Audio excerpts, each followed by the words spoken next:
Hello everyone, welcome to amazing stitch designs. आज मैं आपके साथ फ्रिल ब्लाउज डिज़ाइन की स्टिचिंग शेयर कर रही हूँ। तो हम पहले बैक पार्ट को तैयार करेंगे। बैक पार्ट को मेन फैब्रिक के ऊपर रखेंगे और इसे हम बाहर की तरफ सिलाई लगाकर कंप्लीट करेंगे। हम इसे पलट कर नहीं बनाएंगे नीचे से, तो हमें इसे चारों ही तरफ से सिलाई लगाकर कंप्लीट कर लेना है।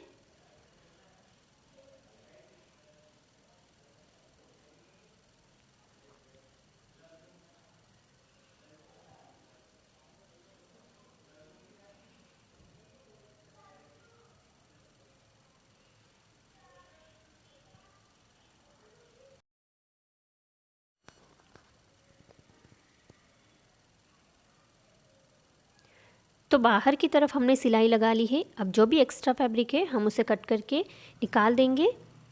अब हमें टक्स लगाना है।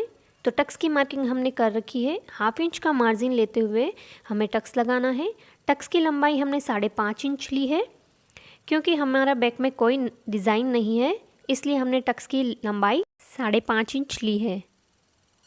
तो दोनों टक्स को हमने स्टिच कर लिया है। अब हमें फ्रंट पार्ट को तैयार करना है।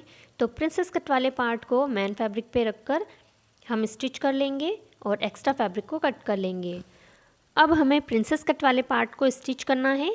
तो नीचे की तरफ से हम इसे स्टिच करेंगे और जितना मार्जिन हमने स्टिचिंग के लिए रखा था उतना ही मार्जिन कवर करते जाएंगे और प्रिंसेस कट वाले पार्ट को स्टिच करेंगे। हमें किसी भी पार्ट को नहीं खींचना है। अगर हम किसी भी पार्ट को खींचेंगे तो हमारे जो पार्ट है प्रिंसेस कट वाले वो छोटे बड़े हो जाएंगे। तो हमारे कोई भी पार्ट छोटा बड़ा नहीं हुआ है और इसमें पफ भी बहुत ही अच्छी तरह से क्रिएट हुआ है। तो दूसरा वाला पार्ट भी हम इसी तरह से स्टिच कर लेंगे। अब हमें शोल्डर जॉइंट करने हैं। तो 1/2 इंच का मार्जिन लेते हुए हमें शोल्डर को जॉइंट करना है।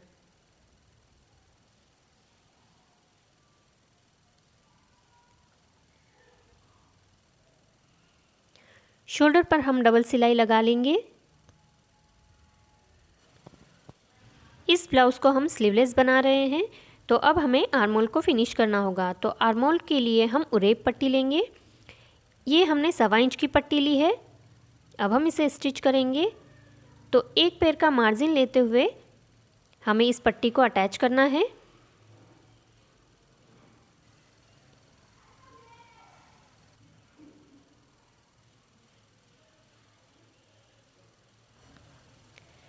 तो पट्टी को स्टिच कर लिया है। अब हम आर्मोल में छोटे छोटे से कट लगाएंगे।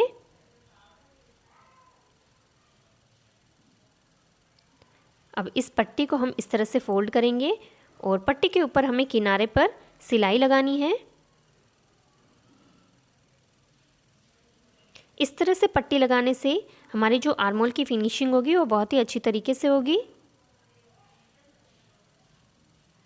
अब आर्मोल की पट्टी में जो एक्स्ट्रा फैब्रिक है उसे हम कट कर लेंगे।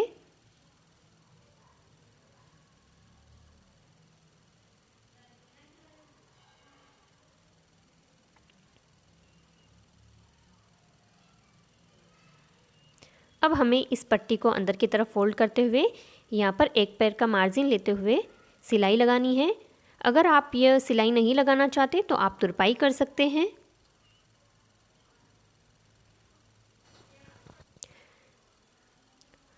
तो इसी तरह से हम दूसरे आर्मोल में भी पट्टी लगाकर उसे कंप्लीट कर लेंगे। अब हमें फ्रिल बनानी है। तो हमने ये 5 इंच की 2 पट्टियाँ कट करी थी। जो इसकी किनारी वाला पार्ट है हम उसे कट कर लेंगे और इसे हम जॉइंट कर लेंगे।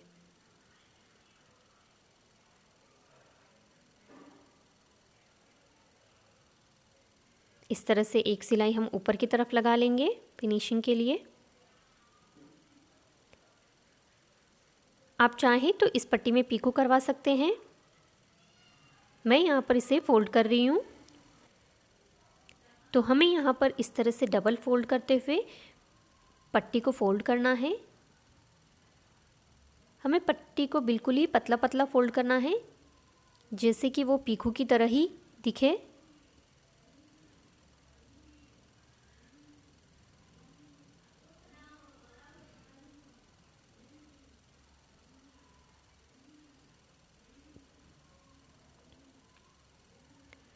तो इसी तरह से फ़ोल्ड करते हुए हम पूरी ही फ्रिल की पट्टी को फ़ोल्ड कर लेंगे।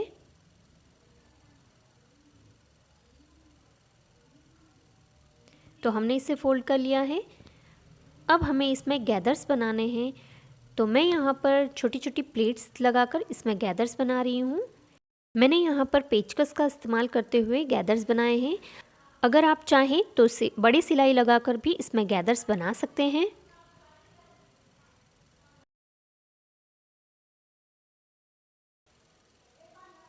तो पूरी ही फ्रिल में हम इसी तरह से प्लेट्स डालते हुए फ्रिल को तैयार कर लेंगे।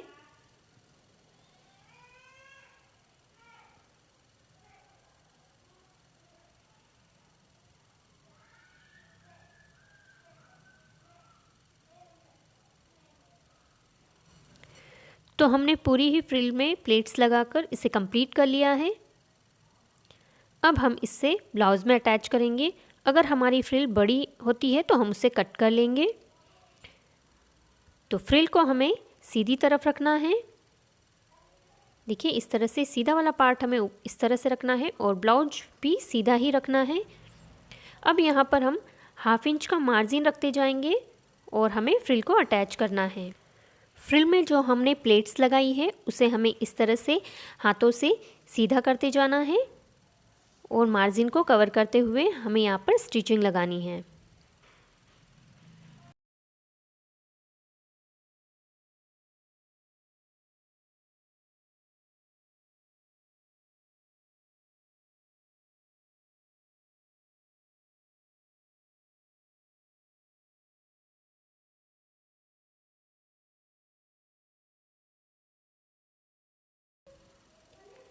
तो हमने फ्रिल को स्टिच कर लिया है। फ्रिल का जो भी एक्स्ट्रा फैब्रिक है उसे हम कट कर लेंगे।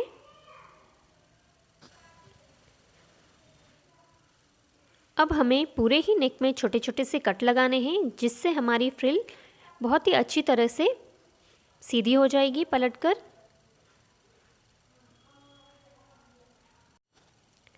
तो हमने कट लगा लिए हैं। अब हम इस फ्रिल को इस तरफ करते हुए एक सिलाई हमें फ्रिल के किनारे पर लगानी है।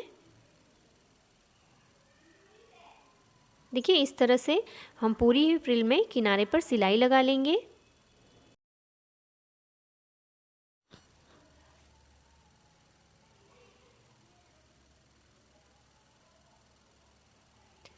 तो हमने फ्रिल के किनारे पर सिलाई लगा ली है।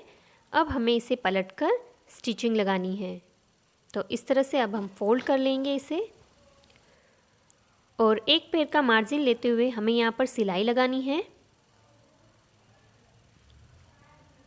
इस तरह से हम प्लेट्स को हाथों से सीधा करते जाना है हमें और यहाँ पर हमें स्टिचिंग लगानी है। अगर आप इस फ्रिल में छोटी छोटी सी प्लेट्स नहीं डालना चाहते तो आप इसमें बॉक्स प्लेट डालकर भी इस फ्रिल को तैयार कर सकते हैं। उसका लुक भी बहुत ही ब्यूटीफुल सा आता है।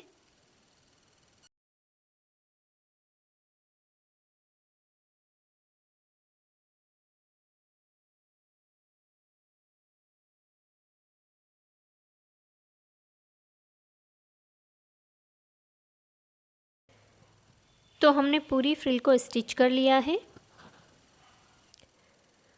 अब हमें इस फ्रिल में लेस लगानी है। तो हम इस समोसे वाली लेस लेंगे और इसे हम पूरे ही फ्रिल में स्टिच कर लेंगे। अगर आप चाहें तो इसे नेकलाइन में भी लगा सकते हैं। तो हमने लेस को स्टिच कर लिया है। अब हमें आई और हुक की पट्टियाँ लगानी है। तो मैं राइट साइड में हुक की पट्टी लगाऊंगी। आप जिस भी तरफ कंफर्टेबल हो उस तरफ आई और हुक की पट्टियाँ अपने अकॉर्डिंग लगा सकते हैं। तो 1/2 इंच का मार्जिन कवर करते जाएंगे और हुक की पट्टी लगाएंगे। हुक की पट्टी मैंने 1.5 इंच ली है। अब इस तरफ पट्टी को करते हुए एक सिलाई हमें पट्टी के ऊपर लगानी है। जो भी एक्स्ट्रा धागे हैं उसे हमें कट करते जाना है। अब हम पट्टी को अंदर की तरफ इस तरह से फोल्ड करेंगे और पट्टी पर सिलाई लगाएंगे।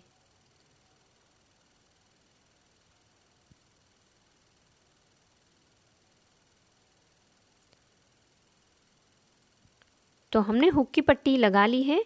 अब हमें आई की पट्टी लगानी है। आई की पट्टी के लिए मैंने 2.5 इंच की पट्टी ली है। इसे हम नीचे की तरफ से उल्टी तरफ लगाएंगे। तो 1/2 इंच का मार्जिन कवर करते हुए फ्रिल को इसकी अंदर की तरफ स्टिच कर लेंगे।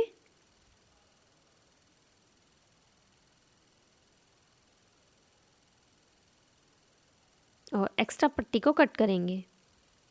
पट्टी को इस तरफ फोल्ड करते हुए एक सिलाई हमें पट्टी के किनारे पर लगानी है।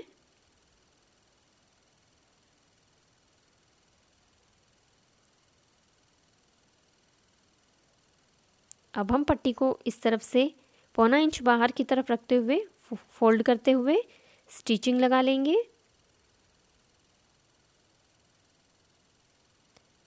तो हमारी आई और हुक की पट्टी लगाकर हमने इसे कंप्लीट कर लिया है। अब हम इसमें फिटिंग सिलाई और नीचे की पट्टी लगाकर इसे कंप्लीट कर लेंगे। तो आपको यह फ्रिल ब्लाउज डिज़ाइन की स्टिचिंग का वीडियो कैसा लगा मुझे कमेंट करके ज़रूर बताएं। वीडियो को लाइक शेयर करें। चैनल पर नए हैं तो चैनल को सब्सक्राइब ज़रूर करें। धन्यवाद।